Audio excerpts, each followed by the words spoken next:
Grab your drinks and have a seat. It's time for serial killers.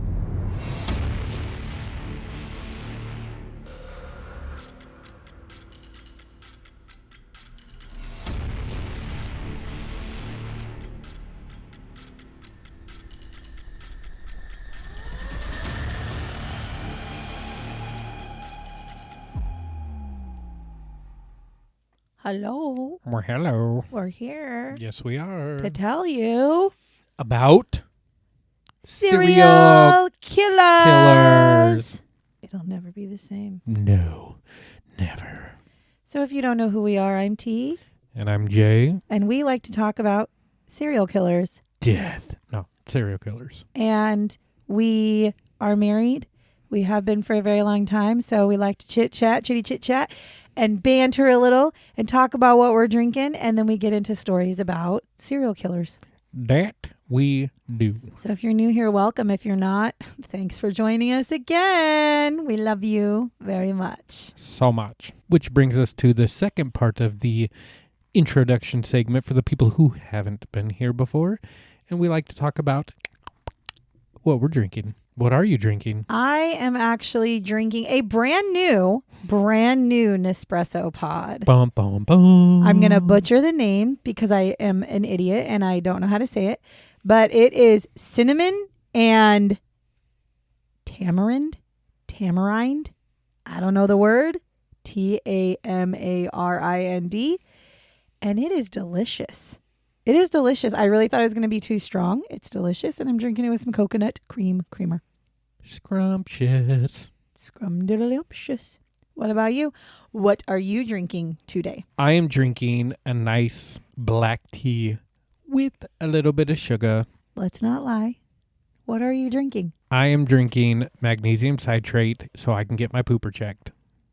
There's a better way to Get your say it. colonoscopy done, people. There's a 45, stay alive. Yes, Jay is going to be going in for his first colonoscopy. I am younger than him, so I got to wait just a little bit longer, but I'll be doing it too because apparently the new age is 45. But if your colonoscopy comes out clear, you don't have to do it till you're 55. So you have like a 10-year gap, right?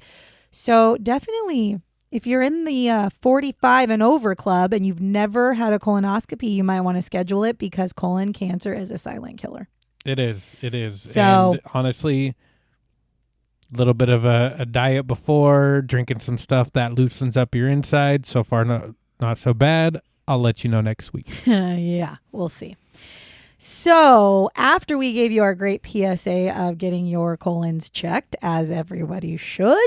Colon. There's only one. You said colon. Well, colons because women and men both have colons. And by the way, I found out that women have longer colons than men because we have children. It's not the size that matters. I don't know who told you that, but we'll go with it. So, would you like to know who and what we're talking about today? Yes, I would love to know who we're talking about today from Yorkshire. No. No, I No. read it. Nova Scotia. No. Damn. Yeah. That's Canada. where you was born. No, Nova Scotia. Canada is Nova Scotia. So we are talking about Michael Wayne McGray. And when I first started doing it, I was like, I kept thinking of Wayne Gacy. Like the whole damn time, I kept being like, Michael Wayne Gacy. Like that's what I want to See, that's how we're totally different in our lives, people. I'm going to let you know this. So T, who is all about serial killers, goes to Wayne Gacy. Gacy. I almost said Gracie. You know, the clown killer. Right. And I thought Bruce Wayne Ew. because I'm like Batman. So that just tells you the different level of thought process I guess within this group. you Or can- Wayne Grady, who is a comedian. You can literally right now tell why we do this podcast is literally because Jay is just the nicest husband in the world and decides that he's going to do Yep. something that I genuinely want to do. So we can tell whose favorite idea this podcast is. It is cool to know about it. It is cool to talk about it. I just don't think about it all the time. That's true. I try to talk to him about stuff, and a lot of times he's like, It's just not his forte, but I appreciate that he actually sits down and listens. That's Yeah, nice. boy. So Michael had 7 to 18 or more victims. Of course. His dates of murder are 1984 to 1998. The location of his murders are Canada, and his method of murder was strangulation and stabbing. Michael was born July 11th, 1965 in Collingwood, Ontario, Canada, but he was essentially raised in Argyll, Nova Scotia. Now, according to Michael, he was raised in an extremely abusive household. He had a very terrible childhood, and he said this was pretty much all at the hands of his alcoholic father, who would often beat him badly. Jerk. Sounds like a normal beginning life of most serial killers. Now, there are also claims that he was victimized by sexual predators, and these specific incidences actually happened at group homes and reform schools that he had gone to throughout his childhood. Again, I'm not saying I don't believe it, because I do. Now, as a child, he also did admit that he enjoyed killing and torturing animals. Now, as a boy, he had also become fascinated by true crime, specifically about serial killers. Interesting. Awkward. Hmm. When I did that research, I literally stopped and I looked at our son and I was like, so, and then I told him, I read that to him and he goes, huh. Like we literally just said, we're here to talk about serial killers. Yeah, so there's that. This is a very good time to side note this and say, not everybody who is interested in serial killers and true crime is a serial killer themselves. So as an older man, he actually does become a drifter and he moves from town to town throughout Canada. And he also started down a pretty criminal pathway that leads him to being in and out of jail for a good portion of his life. The information about his childhood remains to be actually pretty hard to find. Everything that I have told you about his childhood literally comes from Michael himself. So there is not like, first of all, there's no way to verify what his claims are. There are no police records of abuse. Not that there always are. I'm not saying that, but I'm saying you can't prove that he was abused because there is nothing on file saying abuse was never reported in his home. His father was never reported for like drunk driving or anything that would lead to alcoholism, but that doesn't mean it didn't happen. I'm just saying like everything about his childhood came from Michael. Michael is the one who told people like, this is the reason why I did this. This is how I grew up. This is what happened. And then again, he goes through a time in his life where he's in and out of jail. He goes in and out of group homes and reform schools and getting in trouble here and there. And so that also oftentimes, as we all know, reform schools and juvenile detention centers and all those things, I swear there's more abuse in those than there are not. So I would believe, I'm not saying I don't believe that he was abused. I'm saying I can't verify that it's true. I'm just telling you what he said. So we're just going to jump right in to what he did. So on May 1st, 1985, Michael picks up a hitchhiker by the name of Elizabeth Tucker. He ends up brutally murdering her, and her body is found in a wooded area in Weymouth, Nova Scotia.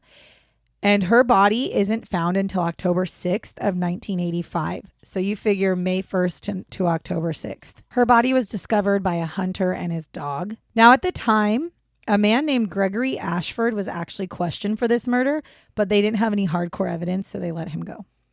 Then on November 14th, 1987, Michael and two other people, Mark Gibbons and Norm Warren, they rob a taxi driver in St. John, New Brunswick.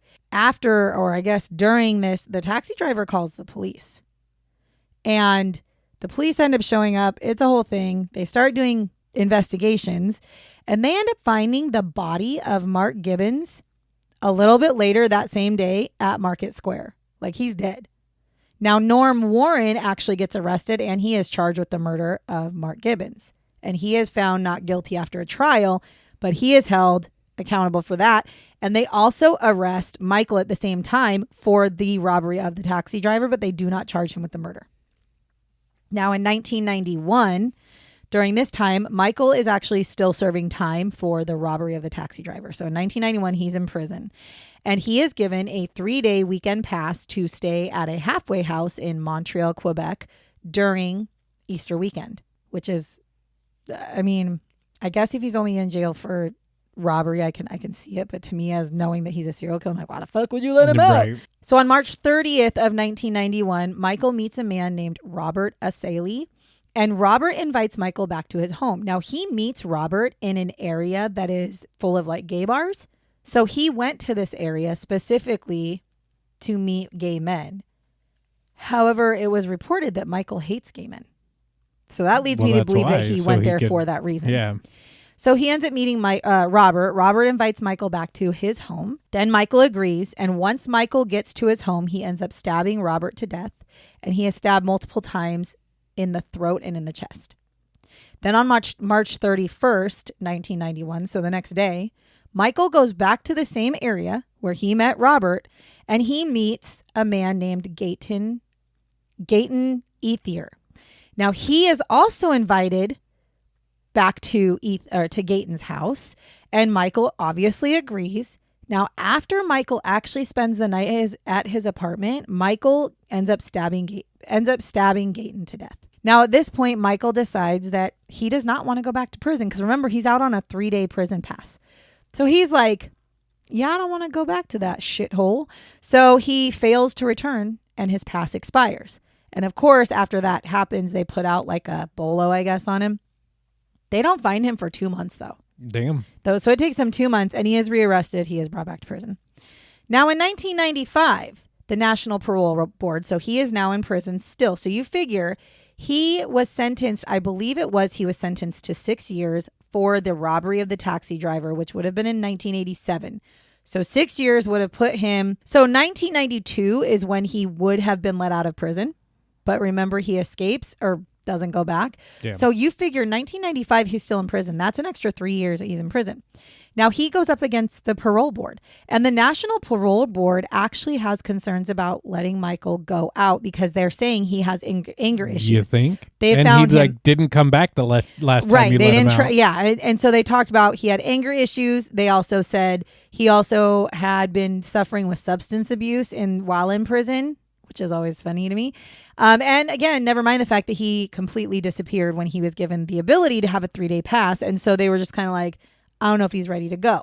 Now, I can tell you this. I do not actually know if they let him out on parole in 1995 because it literally doesn't say. It just says that they had concerns. So my assumption is that they did not let him go out for parole in 1995 and that he had to stay in prison a little bit longer. That is my guess.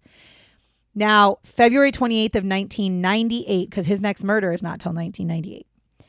A woman named Joan Hicks and her 11-year-old daughter, Nina, are murdered in their New Brunswick apartment. I didn't want to do a trigger warning on the whole episode because the whole episode isn't bad. This part's not great because it's an 11-year-old girl. So if you don't want to hear it, just like skip forward a couple minutes, okay? So Joan, who is the mother, she was found lying on the floor of the bathroom in her apartment. She had been beaten and strangled and her throat had been cut. And Nina was found hanging in her bedroom closet. Now, it was decided after the autopsy that she had actually been choked first and then hung up. So she was dead when she was hung up. So she didn't get hanged. She was strangled and then hung up. But still, that's shitty. That's fucking terrible. Yeah. Now, police talked to witnesses in the area and they start to investigate. And they actually end up having somebody come forward and say, no, I actually think that I recognize somebody who I saw with them. And they are able to point the finger at Michael. So they do end up picking up Michael and talking to him. They bring him in for questioning. And it is in this questioning that he decides that he's going to go ahead and confess to the murders of Robert Asali and Gayton Ethier in 1991. And he also admits that he killed Joan. Now, after being arrested, because he's arrested after that, he also does end up confessing to the disappearance of a New Brunswick teenager named Kimberly Amaro. She had actually disappeared from the Atlantic National Exhibition in St. John. And she had been with like a group of people and she had stayed behind from her group to watch the fireworks. And then she was never seen again. Now, Michael tells police that, well, I abducted her and I killed her. And he said he buried her body on the Kingston Peninsula. That's what he tells them. They go to the Kingston Peninsula. They search the whole damn land and find literally nothing. They found no remains. However, my knowledge of a peninsula is it's surrounded by water. Right. So depending on where he's buried. Right. So my thought is if he buried her, but like shallow, and then the water, maybe the tide, there's a good chance, that could happen. Plus, I don't know when she actually went missing. So did she go missing in the 80s, the 90s? Was it recently? Right. Not. Could have been years. They didn't say, and so I'm assuming maybe that's why they didn't find a body. However, they did not charge him with it because obviously they have no arraignments to charge him with.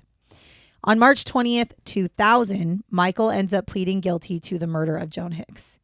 He also makes the claim that he killed 11 other people across Canada. This included Halifax, St. John, Montreal, Ottawa, Toronto, Calgary, and Vancouver. He also then claims that he killed in Seattle, Washington as well. Now, his claim was that he would tell the police about each of the killings as long as they met certain demands of his.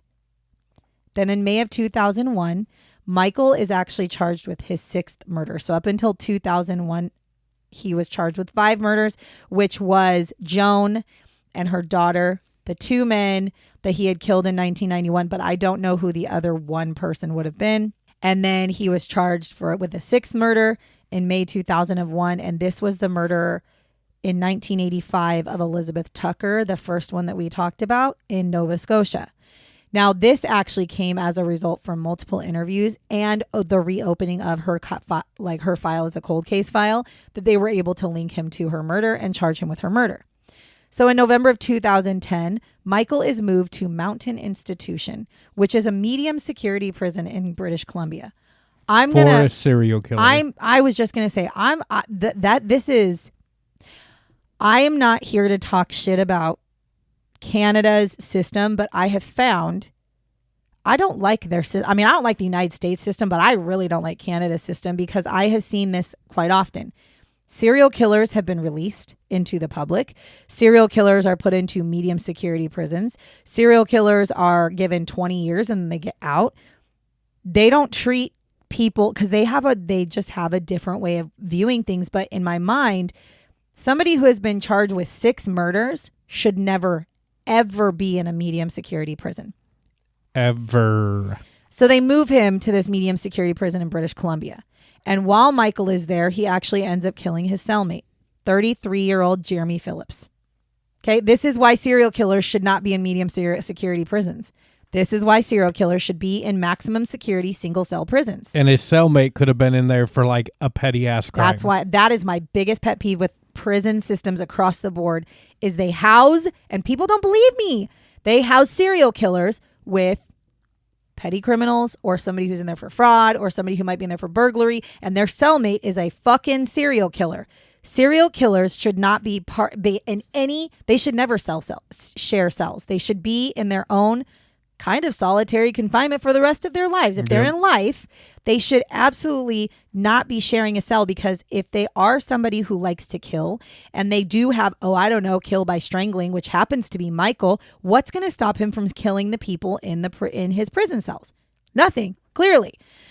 So here's what he said. This is what he told them. This is why he killed his cellmate. He said that Jeremy had come up with a plan because he wanted to basically be brought to the infirmary. Because I do know that in prison they do a lot of the times, because the infirmary is like a good break from prison. You're protected, you're safe, you're not going to get harmed, nobody's out to get you, and also you get like good food and treated nicely.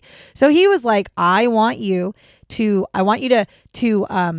to plan a fake hostage scenario. And Jeremy tells Michael, I want you to tie me up, and then that way they'll think that I'm like being held hostage. And then they'll take me into the infirmary to make sure that I'm okay. Now, I don't know if he was trying to say like, you hold me hostage, or if he was like, tie me up and then they'll find me tied up and I'll be like, oh my God, somebody tied me up here. Right. And then they'll take him. Right. So that was his plan. This is from Michael. This is from Michael. And Michael says, so he was like, yeah, sure. Like, I'll do it. Which already I'm like, no, the fuck you're not, because the first person they're going to look at is you. Well, he's in jail for life. What does he care?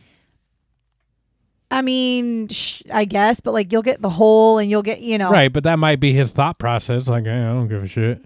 I mean, I guess, but he's got a pretty cush life in a medium security prison. I don't know why you'd want to fuck that up. So Michael's like, yeah, he's like, I told Jeremy, like, yeah, okay, I'll go along with the plan. He goes, but then after I like tied him up, I was like, yeah, I'm just going to fucking kill him. And he strangled him. That's what he tells them. That's what he tells them what happened. However, there are a lot of doubts about his story. And the reason why is because Jeremy's family came forward and said, we really don't believe that story. Now, we believe that you might have strangled Jeremy and tied him up, but we do not believe that he asked you to do this because he wanted to go to the infirmary because he had been scheduled to be released on parole. So why would he want to do that if he was going to be leaving prison Sounds like soon? some jealousy. And so there was that. 2 other inmates also said that Jeremy had requested when Michael showed up, he went to the warden or whoever and requested that he not be held on the same block as Michael. Because I don't know if he was afraid of him or if Jeremy was more like, I'm getting close to getting out. I don't want any fucking problems. Right. So he went and said, please don't put me in the same block. So they didn't just not only not give a fuck, but they put him in the same cell. Okay. Because his request was completely denied, which again, you have a guy who's about ready to get out of prison. And sounds like a shut the fuck up, do what we say type of thing. Right. And it's like, but if this guy's wanting to leave prison and he's asking you to keep him away from somebody and then you put him not only in the same block, but in the same goddamn cell and then he ends up dead, to me, that sounds like a lawsuit. I'm not going to lie. 100%. To me, I'm like, if I was his family, I'd be suing the shit out of the prison. Now, after all of this happens, there's an inquest that is put into, I don't know, the country. I don't know where it was put into, but it was an inquest that said serial killers should not be housed with anybody that's anybody. Oh, you think? They should not have cellmates. They need to be in single cells. Like, no fucking really? That's crazy. So okay, so now this inquest is, so now I believe in Canada, if you're a serial killer, you have to be in a cell by yourself. Thank God.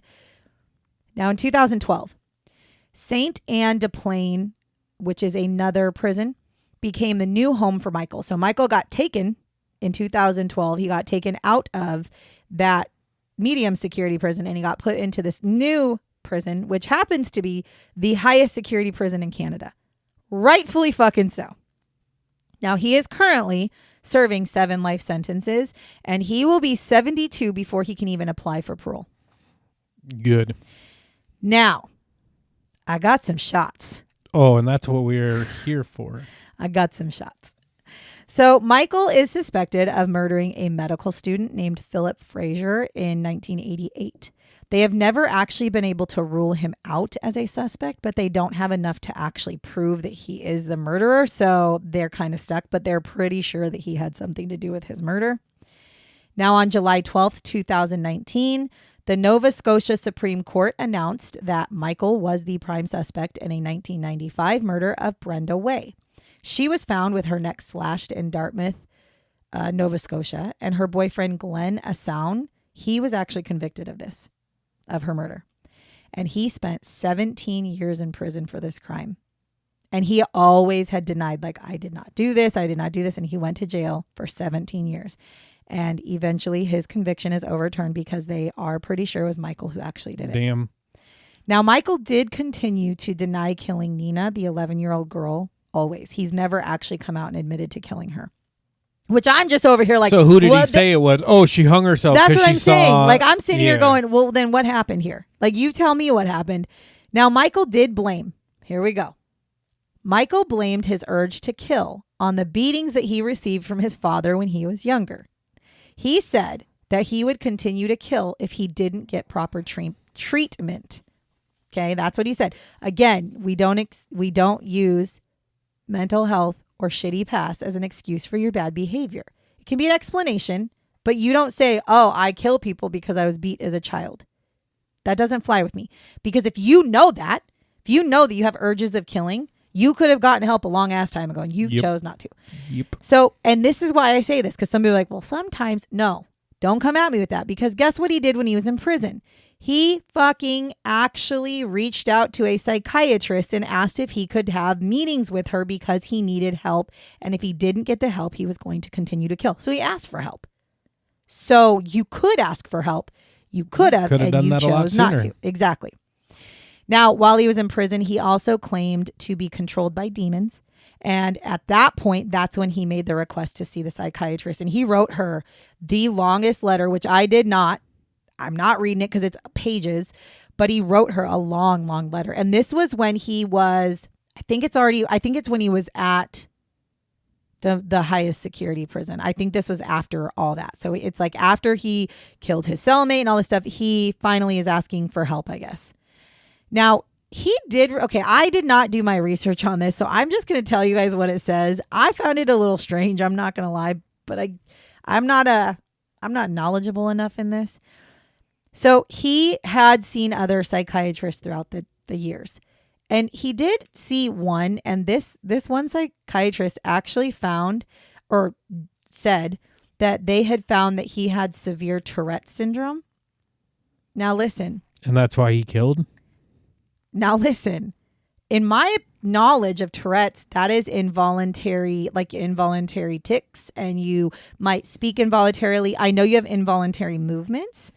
I've never heard of Tourette's as being something that causes somebody to kill somebody. Yeah, I've definitely on social media, I follow a couple of people with Tourette's, and it's movement. Sometimes they'll hit themselves. Sometimes they'll hit the person next to them, but it's not like they walk over, grab a knife, stab them, or choke the shit out of them. So the psychiatrist supposedly said that they said that him having severe Tourette's is what prevented him from being able to stop himself from killing. Not that that's why he was killing people. But that's why he couldn't stop himself. Yeah, I mean, I don't know if I agree with that. I don't know if because again, I don't know enough about Tourette's necessarily to know if is there a chance that let's say if you get into an argument with somebody and you start beating them up, is there a chance that the Tourette's will take over and you can't stop yourself? I mean, I don't know. I actually do not know. So I just thought that was a very interesting finding. So if anybody out there knows somebody with Tourette's or has Tourette's, I would love to hear your insight on it, because it seems strange to me to put that out into the world like that. But if it's a possibility, that's so new to me that I didn't even I just thought it was interesting. Right. Now, after killing his cellmate, he had this to say. He said, "I don't know why they made the mistake of putting me here. I'm not a medium inmate." We didn't have beef. This was all about me. It wasn't about him. That's what he tells them when he was interviewed about why he killed him. That's one of the things he says. I'm not a medium inmate. No shit, guy. That's the one thing I agree with you on. You were not a medium inmate. You never should have been in that prison ever. Yep. Now, he actually said that nothing was going to stop him from killing people. He actually came out and said that, literally nothing will ever stop me from killing people. Again, same reason why you should not ever be in a medium security prison. Now, in the letter to the psychologist, which again, he wrote the letter to the psychologist in 2003. And I'm not reading you the whole letter, but I am going to read you two pieces of what he said. One part he says, "I've killed a lot of people in my life, more than I was ever convicted for, that's for sure." So he tells her that. He also says, "Doctor, it's not just that I have an anger problem. I'm sure I do, but I feel I have to hurt people to survive. It's like food or air. I need it so badly. Sometimes I feel the only reason to go on living is so that I can kill an inmate someday and have that release again." Yeah. And he goes on in that letter, he does tell the psychologist that he was angry. And he says, when they put me or he's like, because I'm in prison, I'm not getting that release. And so it's like every day I'm trying to control it. And then he makes a comment about he's thought about killing a corrections officer, which then he follows up with, "Don't worry, I'll never do that though, because I have enough control of myself to not do that. But those are the urges I get." And I'm thinking, well, if you can control yourself to not kill a corrections officer, you can control yourself to not kill anybody. Yes, sir. And so, but that's how he, that's him. That's just what he is. Now, here is his final quote that I'm going to tell you. He was quoted as saying, because he was interviewed on the CBC News, which is like Canada something news. Yeah. In 2000. So this is in 2000. And he said, they were talking about whatever. And this is a straight up quote from him. "I wish I could say I felt bad for the victims because that's what society wants to hear, but I don't. There's no emotion at all." Which I totally think is right. Yeah.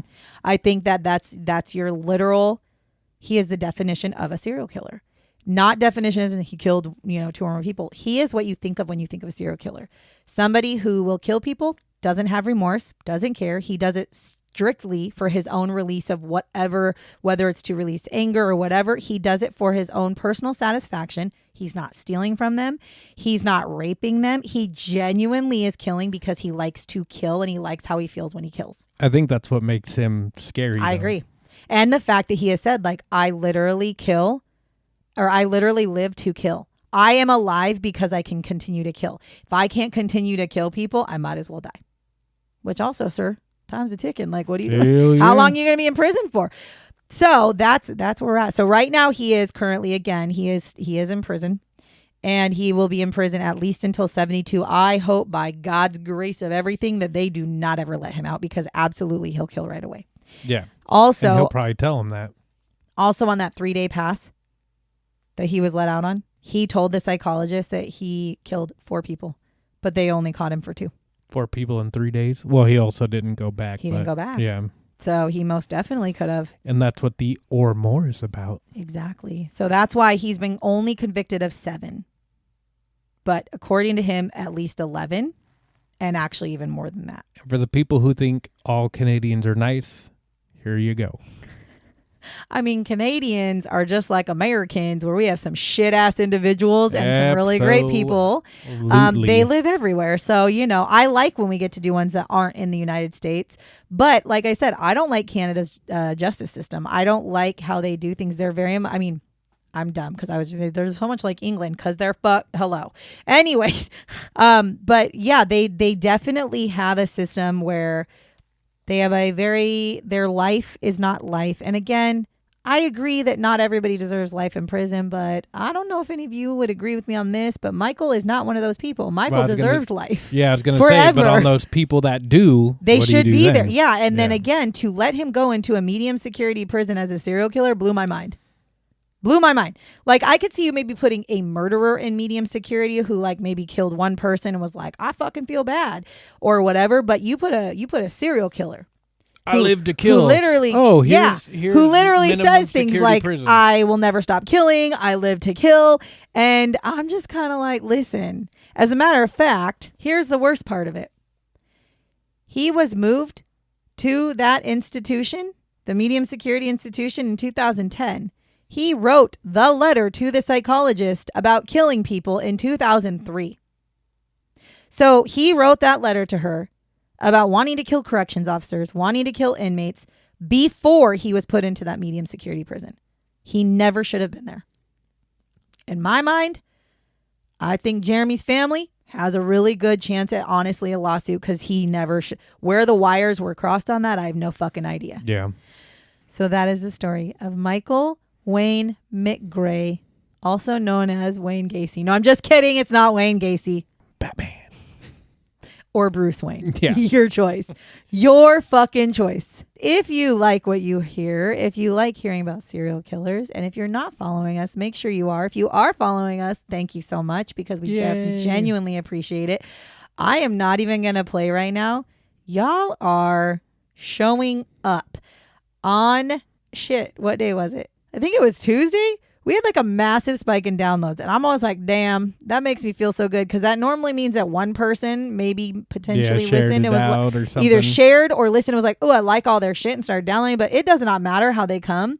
We love it because, again, it gives me a reason to keep doing this. So thank you. And if you know somebody that might like our vibe and might like the fact that we talk about serial killers, make sure you share it. We appreciate it. Yeah. Anyways, I'll wrap it up by saying, once again, thank you from the bottom of my heart for listening to me tell you the story of Michael McGray, the man who murdered even while he was in prison because he had a fucking cellmate as a serial killer. Dummies. So until next week, bye. Bye-bye. Remember to lock your doors and bar your windows. Until next time.